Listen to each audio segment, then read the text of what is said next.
Cuando también comparamos esos tres conceptos, medición, evaluación y assessment, lo podemos hacer a través de un diagrama de Venn. Muchas veces la estructura tradicional de un diagrama de Venn es cuando se entrelazan dos círculos, ¿no? En este caso podemos ver que estamos comparando tres conceptos, pues hay que hacerlos inner, outside, uno dentro de qué, del otro, o viceversa, dependiendo si estamos trabajando con el enfoque inductivo o deductivo. Y ahí podemos trabajar una comparación de los tres factores ya viendo un trasfondo teórico en las tablas anteriores.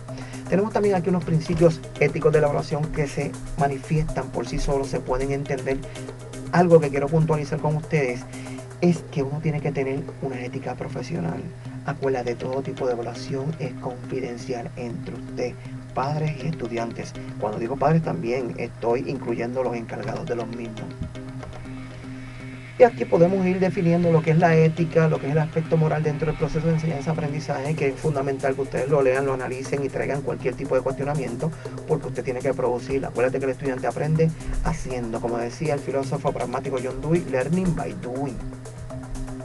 Tenemos unos principios éticos del proceso de evaluación que están finamente descritos y detallados para que usted los pueda tener dentro de un proceso de análisis, y fundamentalmente, créanme que ellos vienen casi siempre dentro del pareo del examen del curso, de ese primer examen. Y ahí continuamos con los principios éticos. Es bien importante destacar un aspecto legal, que es la ley FERPA, Family Educational Rights Privacy Act, que es la que nos cobija a todos los educadores. Ustedes saben que la ley No Child Left Behind Act es la que dirige nuestros destinos, pero es una ley totalmente federal.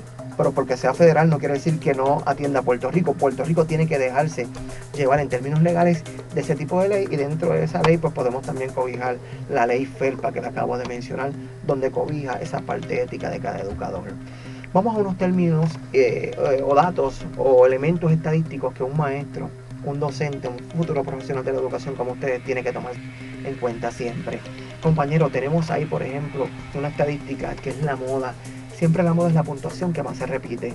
Si tengo 10 notas y de las 10, 7 fueron 92, pues ¿cuál es la más que se repite? El 92. Esa es la moda, la puntuación que más se repite. Puede ser para edades, para peso, para tamaño. Es la puntuación que más se repita. La mediana es la puntuación que se divide por la mitad a un grupo. Se determina con una ecuación n más 1 dividido entre 2. Y eso es bien importante que ustedes lo analicen. Más adelante vamos a tener unos ejercicios de práctica donde usted puede corroborar.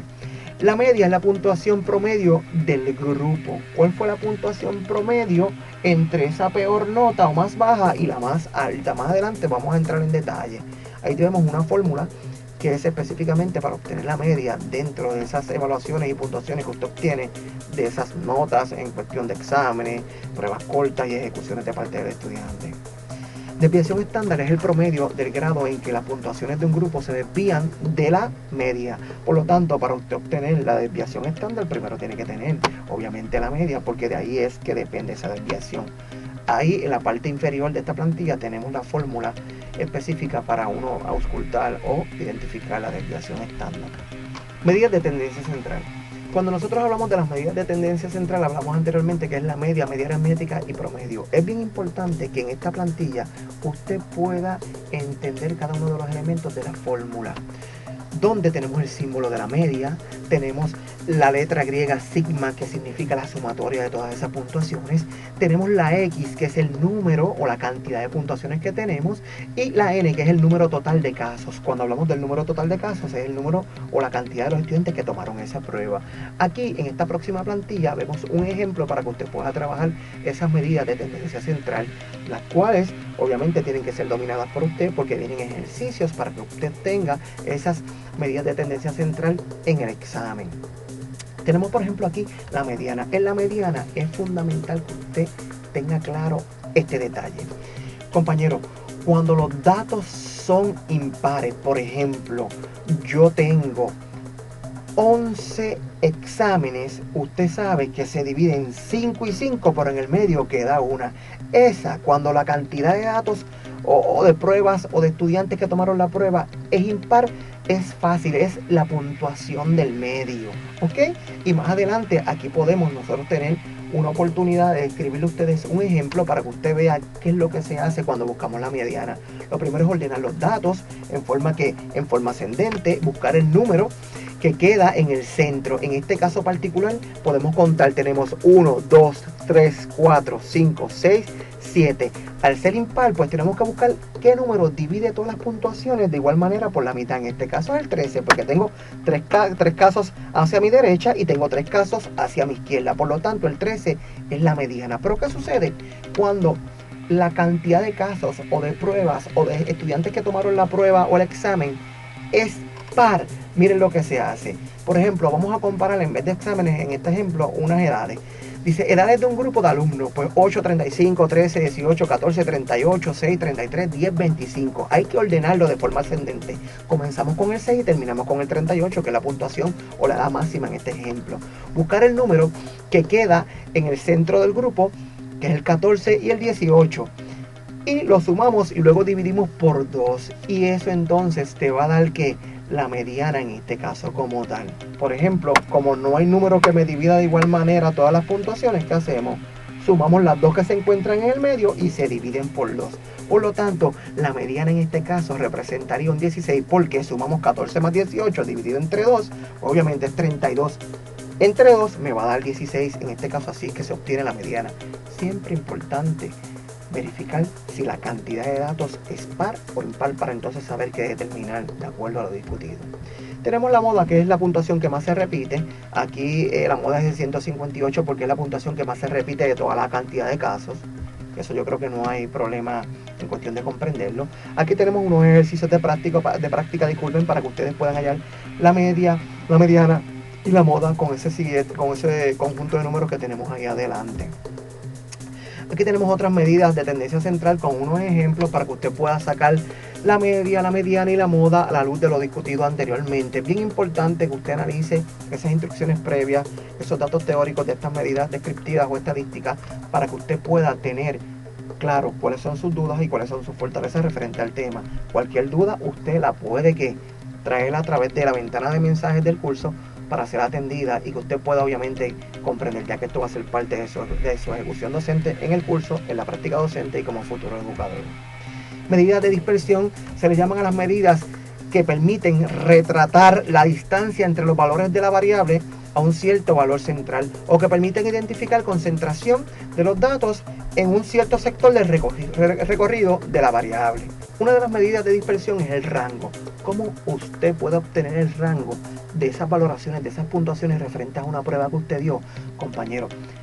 La fórmula básica es la siguiente: buscar la puntuación máxima y restarle la puntuación mínima.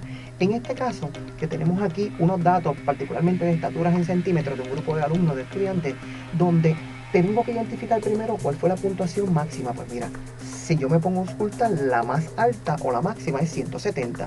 Y cuando busco la mínima, pues obviamente hago el análisis y me doy cuenta que la puntuación mínima es 156. En efecto, ¿qué tengo que hacer? Busco puntuación máxima menos la mínima y el resultado que me dé esa recta, ese es el rango. Siempre buscar puntuación máxima, puntuación mínima, restarla y el resultado es el rango dentro de esas medidas de dispersión. También tenemos la desviación media, que aquí tenemos particularmente un narrativo teórico que le explica el detalle que usted tiene que hacer en la misma. Tenemos aquí un ejemplo bien importante para que usted busque esas medidas de dispersión. Va al detalle, cualquier duda usted puede traerlo. También tenemos aquí unas medidas de dispersión donde usted busca la desviación. Esta tablita obviamente le da a usted los datos para que usted pueda ejecutar. Por ejemplo, aquí vemos una tabla donde se manifiesta la desviación de cada puntuación con respecto a la media. Por lo tanto, a la extrema derecha de esta plantilla, si la vemos obviamente de frente, dice suma de todos los valores que representan las desviaciones dividido entre el total de las puntuaciones. ¿Qué vamos a hacer? Vamos a buscar las desviaciones que están manifestadas en la tabla de la izquierda con una X minúscula, más pequeña que obviamente las puntuaciones que tenemos. Vamos a sumarlas todas y vamos a dividir entre la cantidad de números de casos. Si yo sumo hacia abajo la tabla de la izquierda es 1, 2, 3, 4, 5, 6, 7, 8. Ese es el número entre el cual vamos a dividir. Por lo tanto, cuando yo busco la sumatoria de las puntuaciones me da 12. Dividido entre el número de casos, pues obviamente es 8. 12 dividido entre 8 me va a dar 1.5. Y de esta manera podemos trabajar esa medida de dispersión. Aquí tenemos la desviación estándar. Tenemos un protocolo teórico que está detallado y lo quise redactar al pie de la letra para que usted pues lo pueda entender de una forma bastante sencilla y que pueda trabajar la misma. También continúa en la próxima plantilla esas medidas de dispersión. Tenemos aquí unos ejemplos para que usted pueda ver lo que está puesto en teoría en práctica, en praxis. Bien importante que usted haga estos ejercicios particularmente con estos mismos datos, y después que lo entienda con estos mismos datos lo puede hacer con otros datos para tener un mayor dominio de este tipo de proceso estadístico. Y así sucesivamente. Aquí vemos este otro ejemplo, ejercicios de práctica que tienen que ver con esas medidas de dispersión. Bien importante que le den análisis, cualquier duda la pueden traer, que va a ser solucionada dentro del espacio de tiempo que ustedes me permitan. Aquí continuamos con las mismas, los resultados del rango, que lo volvemos a retomar de nuevo, pero ya de una forma más práctica, no teórica, como lo vimos al principio. Aquí tenemos las desviaciones estándares dentro de las fórmulas que vimos anteriormente, unas puntuaciones donde tenemos los ejemplos ahí dados, colocados en orden descendente, buscando obviamente la media de todas esas puntuaciones para llegar obviamente a esa desviación media como tal.